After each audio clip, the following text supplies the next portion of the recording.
Shalom family. In this video we look at the danger of injected livestock and genetically modified GMO crops. All right, very serious thing, very sensitive thing we have to look at today.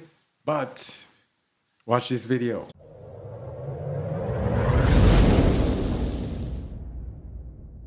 We have to make a choice. Much of the animals that they are giving us today they are using veterinary medicines, vaccines, etc. on these animals. When we eat these animals, we are actually polluting our cells. We're going to read a publication here entitled Human Illnesses.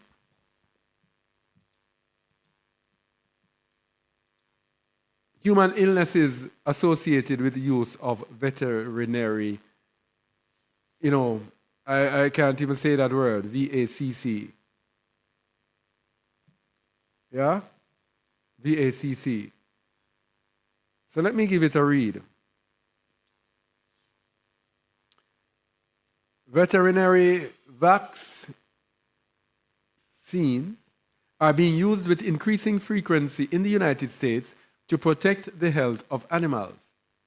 However, humans may be inadvertently exposed to these products by means of unintentional inoculation or other routes of exposure.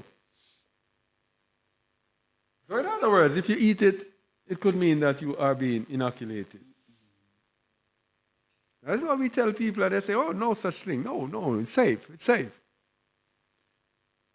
The people back in those days that we just read in Maccabees, they were willing to die rather than to be polluted. Why do we voluntarily want to expose ourselves to pollution? Let me continue. The potential for both exposure and for adverse consequences secondary to exposure to veterinary vaccines may be growing.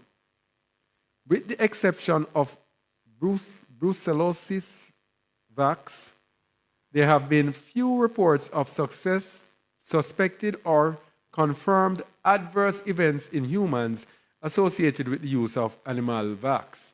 But it is unclear whether that is because few adverse events occur or because adverse events are not recognized and or reported.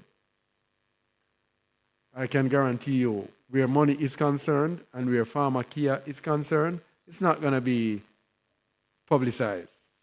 Yes, it's all about money.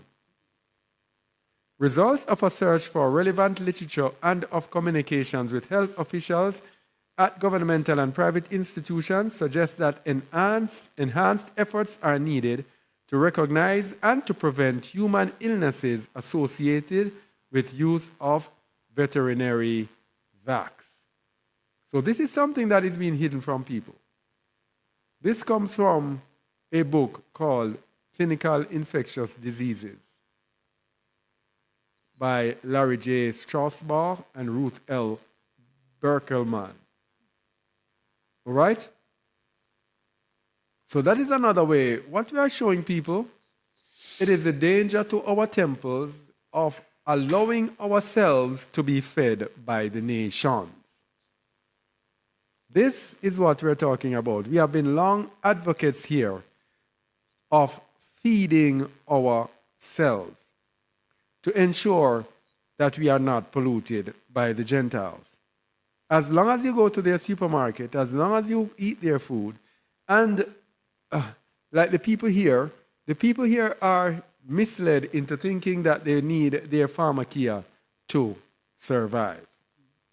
So they do not think that they can do without pharmaceutical drugs. All right?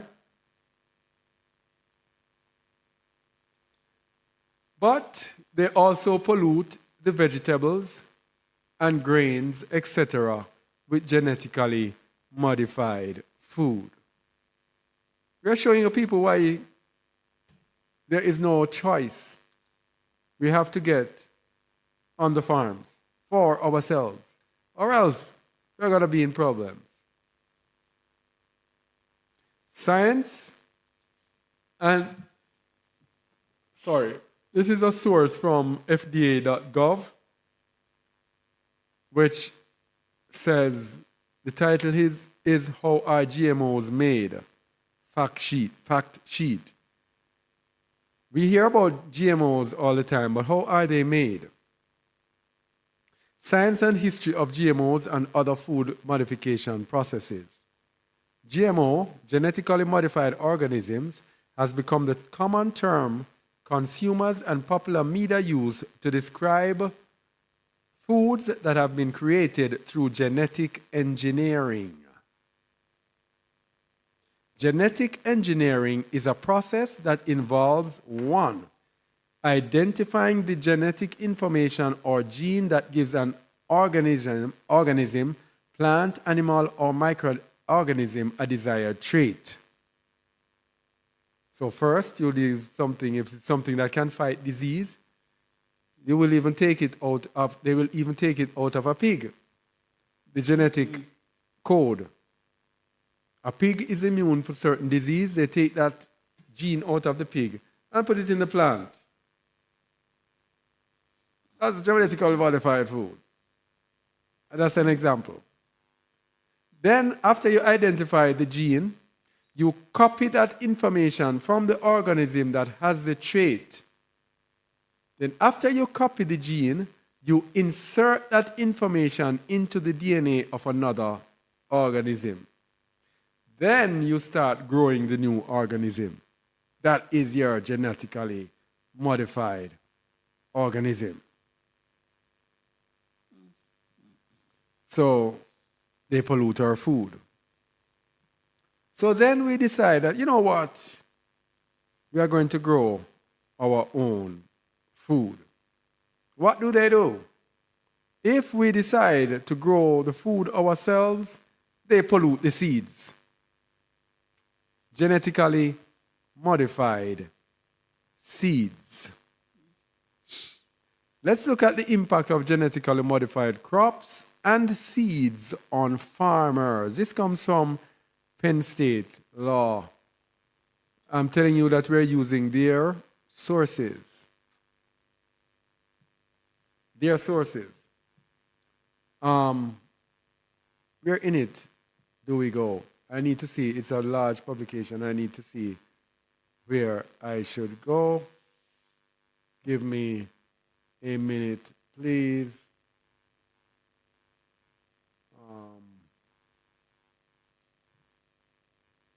So they end up, I'm trying to find.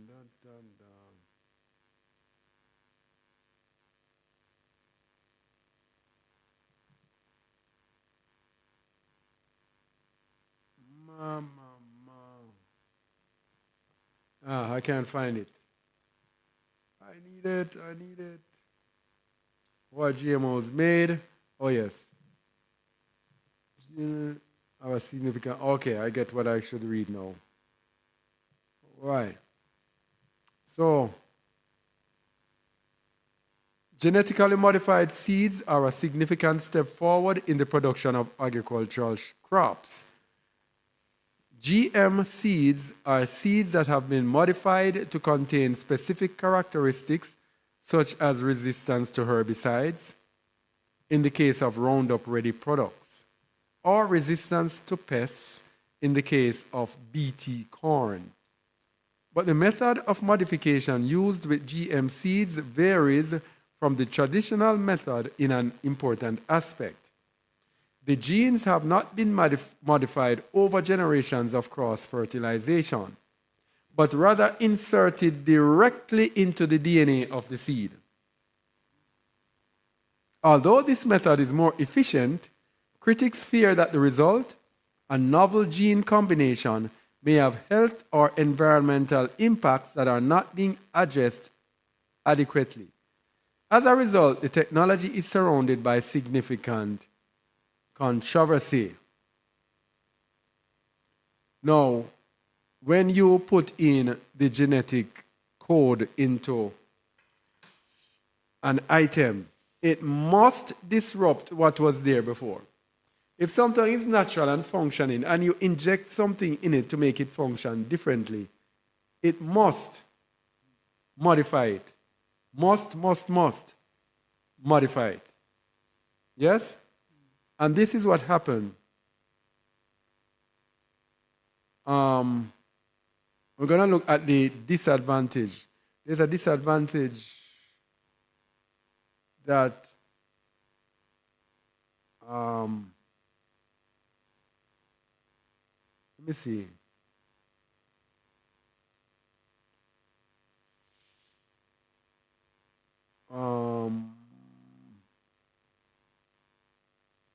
Yes, the uncertainties concerning human health risks. Critics say that the effects of genetically modified products on human health are not yet fully known. The largest threat to health is the presence of unknown allergens in the GM food supply. There is some evidence that humans who respond to allergens will respond similarly to that allergen when it is transferred to another organism. For example, a recent study found that people allergic to nuts reacted to genetically modified soya beans into which a protein from a Brazil nut had been inserted. You see that? So we're going into mix up. No. Overall, however, there is little evidence that genetically modified crops pose a significant health hazard to consumers. And there is no surprise there. They are not going to give you the truth. Most observers of the GM industry recognize that the domestic market has consumed genetically modified products for years, and thus far there have been no accompanying health impacts. Yeah, right. Nor can Americans stop consuming these products. So you see, we are in Babylon. America, Babylon. These products are so prevalent that it forms the backbone of their economy. How can you now just jog all the genetically modified? How can you say all genetically modified items are bad? That will collapse their economy. So they just have to accept it. The large-scale adoption of genetically modified crops, combined with the accidental drift of genetically modified seeds into supposedly non-GM fields, has left the domestic user with little choice but to consume genetically modified crops. So we are at the juncture where we are threatened with genetically modified crops. So we have to figure out how we can get rid of these. So for us, you have to truly find places that sell non-GMO seeds. Now that is very tricky because they will write on their thing that they are non-GMO. People know that, okay, non-GMO, people flock to it. Anybody can do that. All right? Anyone can do that. And they will tell lies. So what I like to do, you have to seek out small companies. As long as a company is big and making profits, that company will tell lies. That company will do tricks, especially if that company has shareholders. Shareholders are those who are sitting greedily in the background, waiting every year to just grab profits. The people in there have to do everything to make profits to please the shareholders, or else the shareholders will sell out. So in order to please the shareholders, they tell the shareholders what they want. So they have to have good, big, bustling sales. You have to find people who don't care about those big, bustling sales, small people who passionately, their passion is to keep the seeds pure. You have to find those people, or else we could be in trouble.